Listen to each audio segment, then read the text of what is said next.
البدع والأهواء، أهل البدع العقائدية وأهل البدع السياسية. نقول بيننا وبينكم السلف، بيننا وبينكم الكتب، كان فيقول البدع بيننا وبينكم. Bismillahirrahmanirrahim. Alhamdulillahirabbil alamin.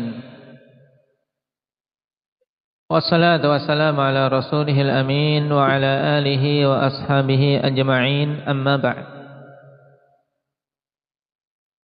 Ikhwani fillah rahimani wa rahimakumullah.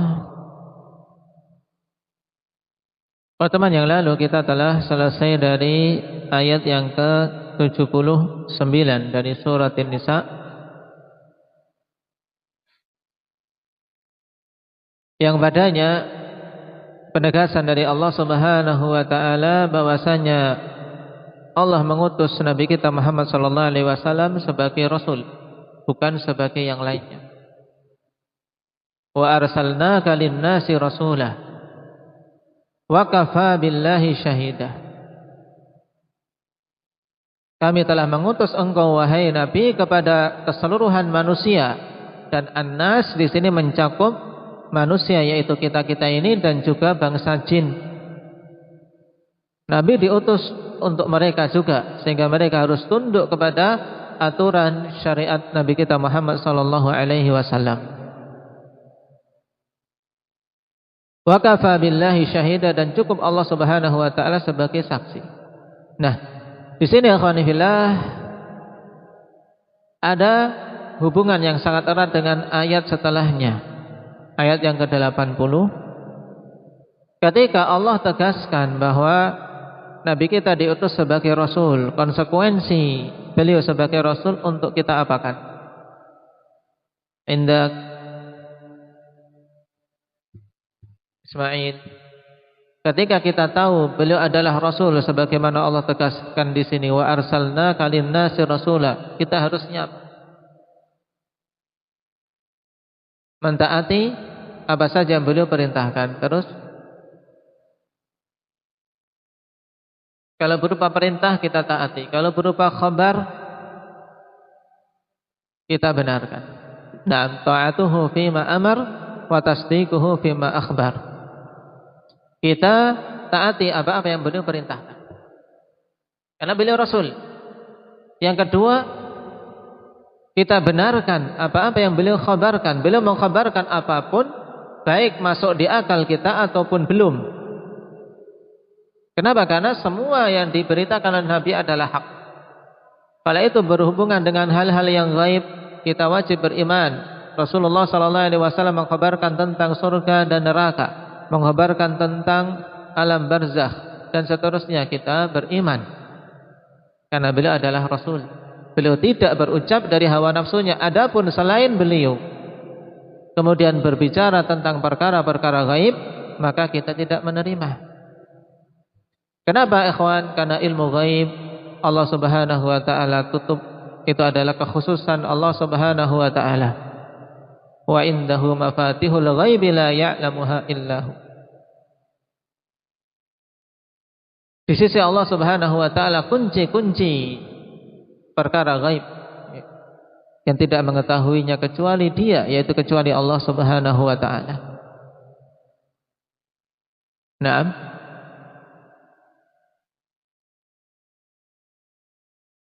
Kemudian konsekuensi atau perkara keempat yang wajib kita wujudkan apa kalau kita mengimani beliau sebagai Rasul? Indak Ukasha,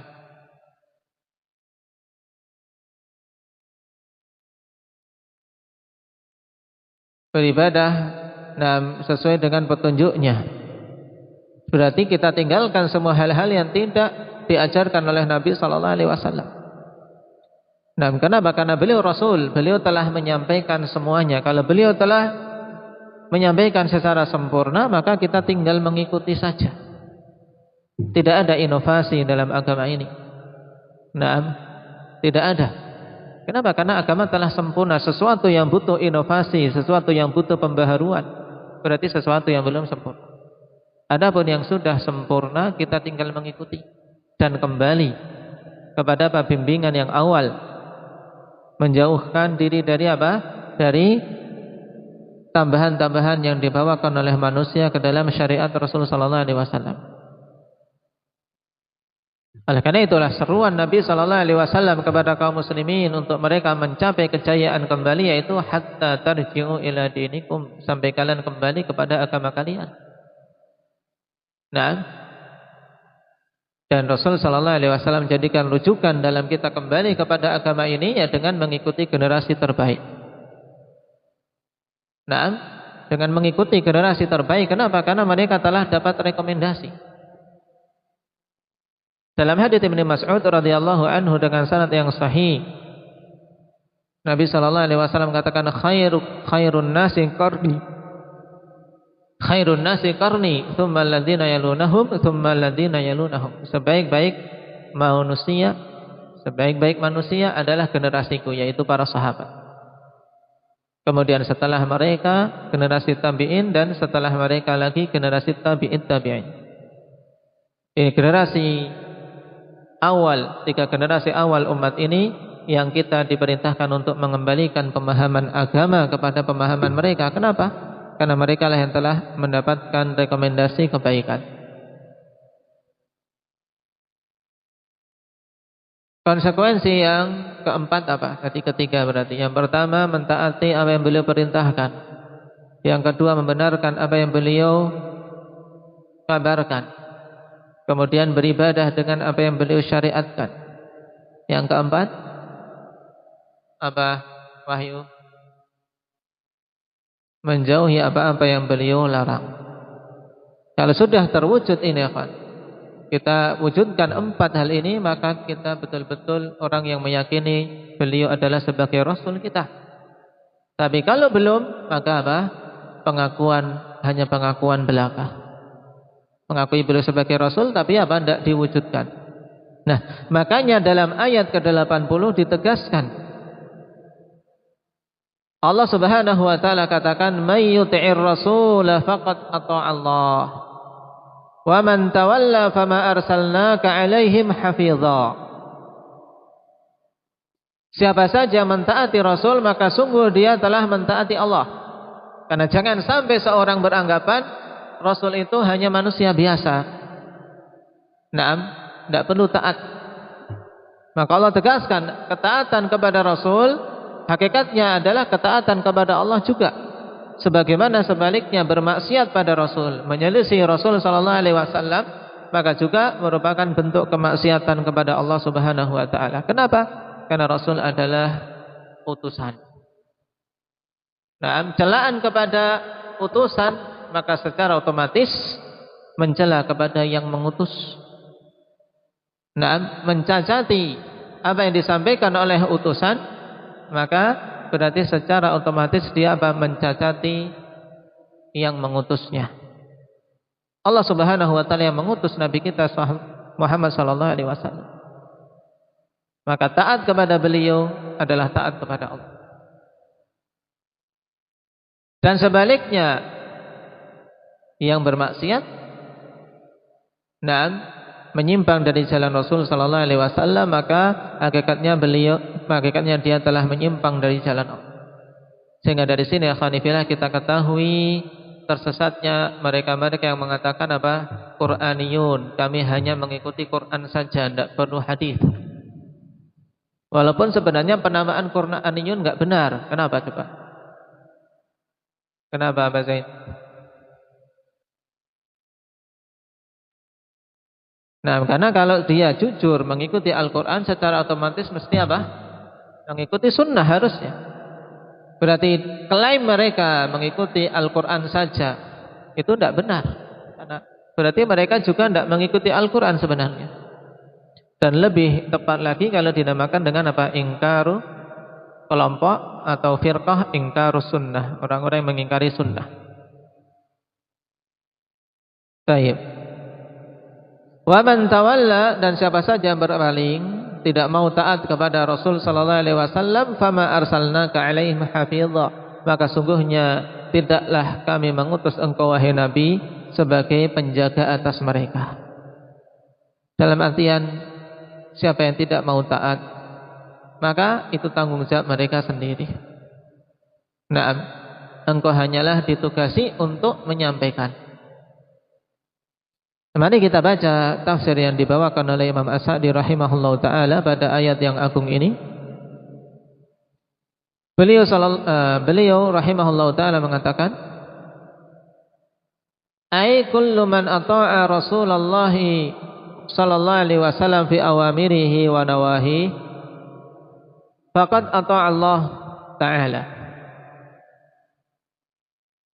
Maksudnya yaitu setiap orang yang mentaati Rasulullah sallallahu alaihi wasallam pada perintah-perintahnya dengan apa? Mentaati Rasul dalam perintahnya dengan apa? Abdul Razak? Dengan mengerjakan. Nah, wa nawahi, dan mentaati Rasulullah sallallahu alaihi wasallam dalam larangan-larangannya dengan apa? Bentuknya Pak Albin? Mentaati Rasul pada larangan-larangan berarti dengan menjauhinya, ya tidak? Dengan meninggalkannya. Nah, karena Rasul sallallahu alaihi wasallam ikhwan ditugasi untuk menyampaikan perintah dan larangan. Berarti taat pada Rasul pada perintah ya dengan mengerjakan. Nah, sekuat kemampuan kita. Kemudian taat kepada Rasul sallallahu alaihi wasallam berhubungan dengan larangan-larangannya dengan meninggalkannya, dan meninggalkan larangan sifatnya sesuatu yang mutlak, harus. Tidak ada dalam meninggalkan larangan itu dikaitkan dengan semampunya, tidak. Kenapa? Karena hakikatnya semuanya mampu meninggalkan larangan. Ini hal yang harus kita pahami. Karena Rasul sallallahu alaihi wasallam bedakan, "Idza amartukum bi syai'in fa'tu minhu mastata'tum." Apabila aku perintahkan kalian dengan suatu hal, maka tunaikan sebatas kemampuan kalian. Yang kita mampu tok, yang di luar kemampuan kita tidak dituntut. Contohnya haji. Haji seorang yang tidak mampu, tidak dituntut. Nah, wanita kaya raya, nah, fisiknya sehat tapi tidak memiliki mahram, tidak dikatakan tidak mampu. Kenapa? Karena dia melakukan safar harus ada mahramnya. Berarti tidak dituntut sebenarnya. Sampai ada mahram yang bisa menemaninya. Seorang miskin tidak dituntut haji. Kenapa? Karena tidak mampu. Karena kewajiban perintah-perintah itu dikaitkan dengan kemampuan. Seorang salat asalnya dituntut untuk berdiri, ketika tidak mampu berdiri boleh duduk, dan seterusnya. Tapi kalau meninggalkan larangan, Rasul sallallahu alaihi wasallam katakan, "Ma nahaitukum anhu fajtanibuh." Apa saja aku larang kalian darinya maka tinggalkanlah. Yaitu tinggalkanlah secara keseluruhan. Tidak ada yang namanya meninggalkan larangan sedikit demi sedikit, tidak. Tinggalkan larangan secara totalitas. Kenapa? Karena hakikat meninggalkan larangan adalah dengan kita tidak mengerjakannya. Tidak butuh biaya, tidak butuh energi, tidak butuh usaha, tidak. Dengan berdiam diri sudah meninggalkan larangan, berarti ya tidak. Cuman hawa nafsu ini yang menjadikan berat, ya kan, meninggalkan larangan itu. Nah, meninggalkan larangan itu, nah, sebenarnya tidak butuh energi, tidak butuh apa-apa, tidak butuh usaha. Cuman hawa nafsu yang menjadikan berat. Seorang yang terbiasa minum khamar misalnya, meninggalkan larangan ya dengan apa? Diam saja, ya kan? Tidak usah beli, tidak usah minum, selesai. Tapi gejolak hawa nafsu ini yang harus dia padamkan. Kepengin untuk minum, kepengin untuk beli. Demikian pula yang suka merokok dan yang lainnya. Nah, tapi seorang muslim yang tunduk pada aturan Allah Subhanahu wa taala, ya apa? Ingat, karena itu larangan, dia berhenti segera. Dan yakin Allah akan memberikan ganti dengan perkara yang lebih bagus. Allah Subhanahu wa taala katakan, bagi setiap orang yang mentaati Rasul faqad ata'a Allah taala, maka sungguh dia telah mentaati Allah taala. Kenapa? Likaunihi la ya'muru wa la yanha illa bi amrillahi wa syar'ihi wa wahyihi wa tanzilihi. Dikarenakan beliau yakni Rasulullah sallallahu alaihi wasallam tidaklah memerintah, tidak pula melarang kecuali dengan perintah Allah dan syariatnya serta wahyu yang Allah Subhanahu wa taala turunkan.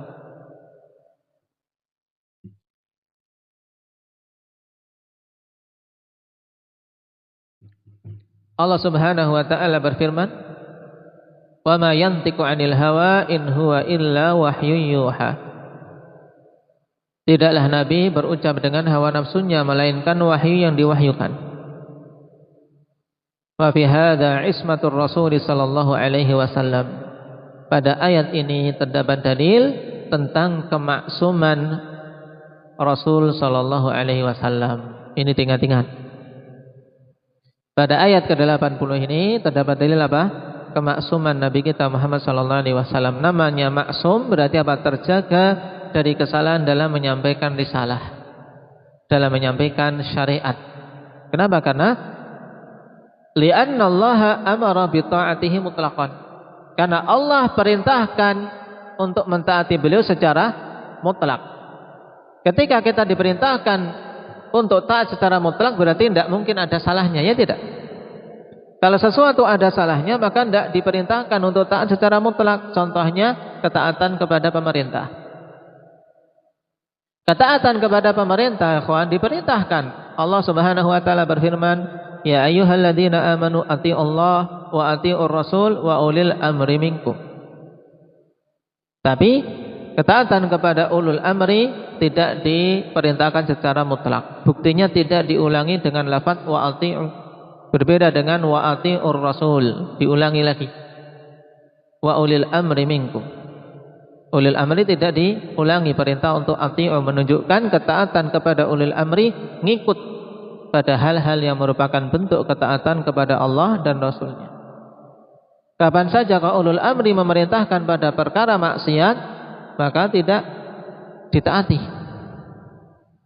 Dan ketidaktaatan kepada mereka bukan berarti kemudian boleh memberontak atau mengangkat senjata atau mengkudeta, tapi bersabar.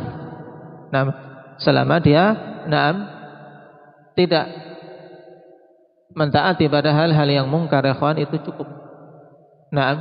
Ingkari dengan cara yang ma'ruf, dengan cara yang baik, tanpa menimbulkan fitnah. Ini contohnya.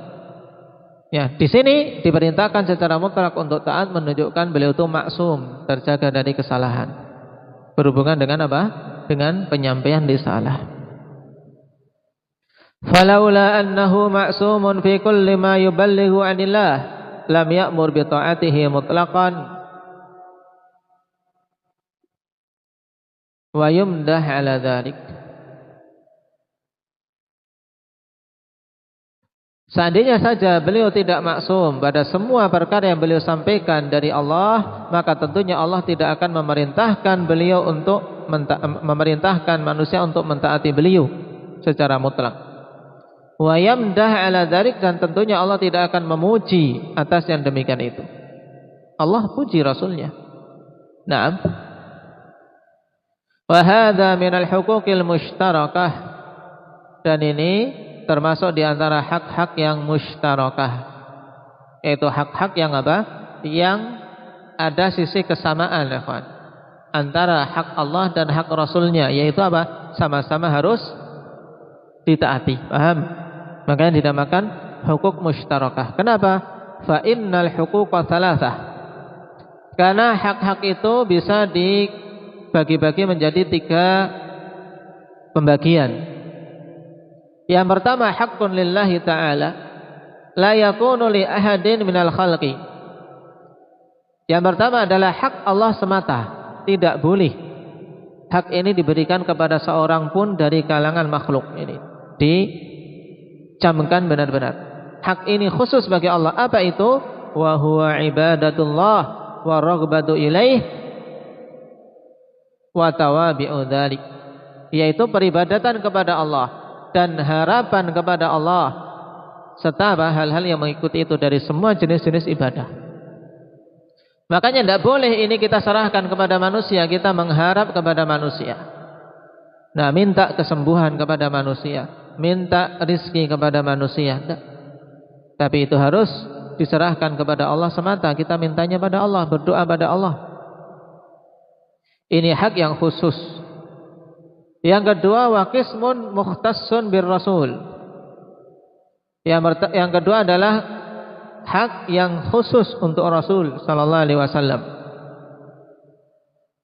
Wa huwa ta'ziru wa tawqiru wa nusrah. Yaitu ta'zir. Penghormatan, wa tawqir pemuliaan, wa nusrah dan pembelaan. Kita wajib menghormati Rasul, memuliakan beliau. Tidak boleh kita menjadikan beliau sebagai olok-olokan. Dalam keadaan apapun, baik bercanda maupun serius. Tidak boleh. Karena kita diperintahkan untuk menghormati beliau. Wa nusrah dan membela beliau dari siapa saja yang menghina dan yang lainnya. Ini hak yang khusus bagi Rasul. Kemudian yang ketiga, wa qismun mushtarak. Hak yang ketiga, hak yang apa? Ada pada Allah juga ada pada Rasul sallallahu alaihi wasallam, yaitu wa huwal imanu billahi wa rasulih wa mahabbatuhuma wa ta'atuhuma. Yaitu beriman kepada Allah dan Rasulnya serta mencintai keduanya dan mentaati keduanya. Kama jama'allahu baina hadhil huquqi fi qawlihi litu'minu billahi wa rasulihi wa tu'azziruhu wa tuwaqqiruhu wa tusabbihuhu bukratan wa asila. Sebagaimana Allah kumpulkan hak-hak ini akhwan dalam firman-Nya, agar kalian beriman kepada Allah dan Rasul-Nya. Ini apa? Mushtarak. Wa tu'azziruhu wa tuwaqqiruhu. Ini apa? Khusus untuk apa? Rasul. Agar kalian menghormati dan memuliakan dia. Wa tusabbihuhu bukratan wa asila, dan kalian bertasbih. Hak kembali ke siapa? Kepada Allah. Karena tasbih itu hanya untuk Allah, yaitu berzikir, bertasbih, memuji Allah, mensucikan Allah dari semua kekurangan dan cacat serta celak di setiap pagi dan petang. Faman ata'a Rasul faqad ata'a Allah. Sehingga siapa saja yang taat kepada Rasul, maka dia sungguh telah taat kepada Allah. Walahu minas thawabi wal khairi ma ruttiba ala ta'atillah. Dan dia akan mendapatkan pahala dan kebaikan yang telah dipersiapkan atas ketaatan kepada Allah Subhanahu wa taala. Dari sekian banyak janji-janji Allah Subhanahu wa taala dan pahala yang telah disediakan bagi siapa saja yang taat kepada Allah Subhanahu wa taala. Yaitu surga Allah yang penuh dengan kenikmatan.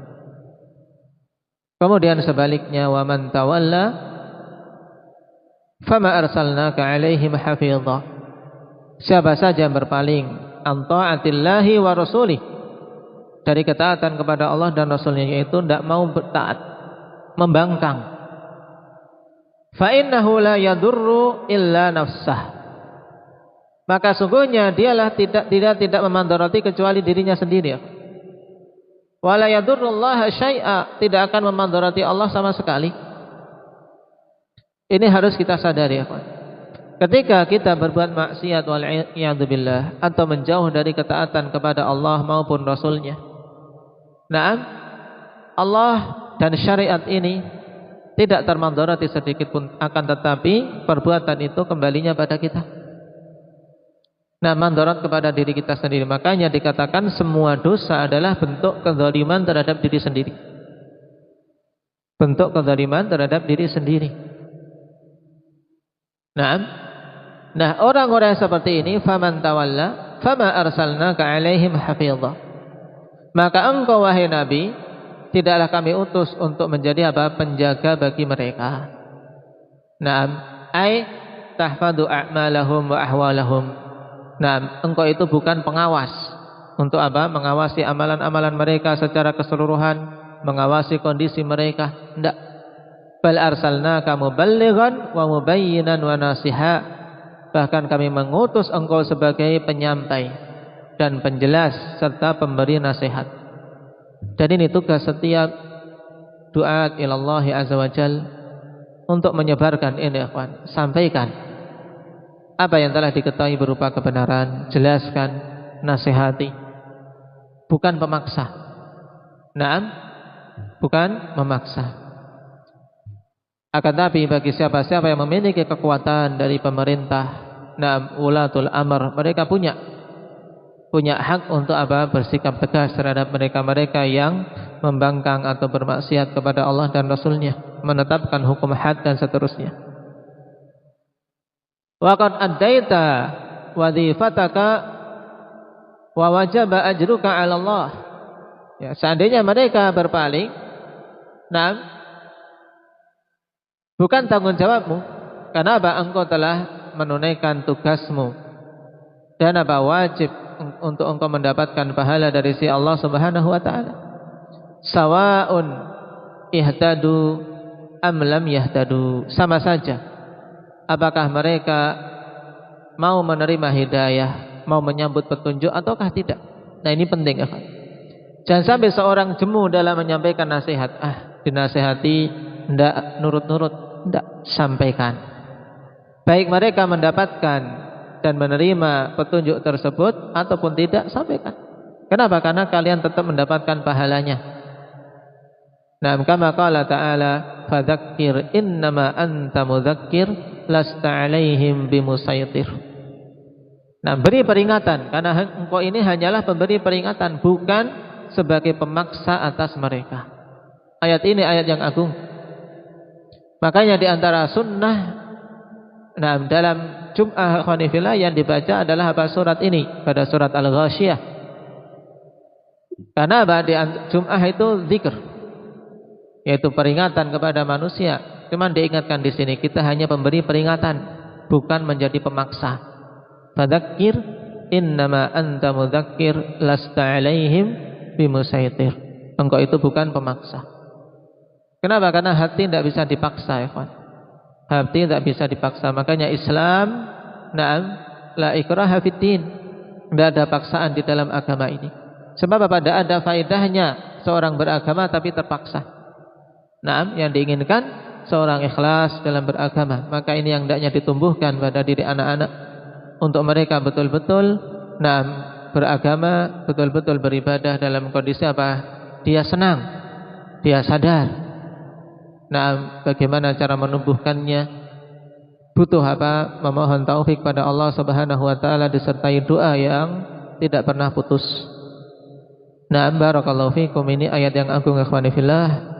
Butuh untuk kita tadabburi, kita renungkan. Nasallallahu azza wa jalla ayyaj'alana minal muti'ina lillahi wa li rasulih walhamdulillahi rabbil alamin.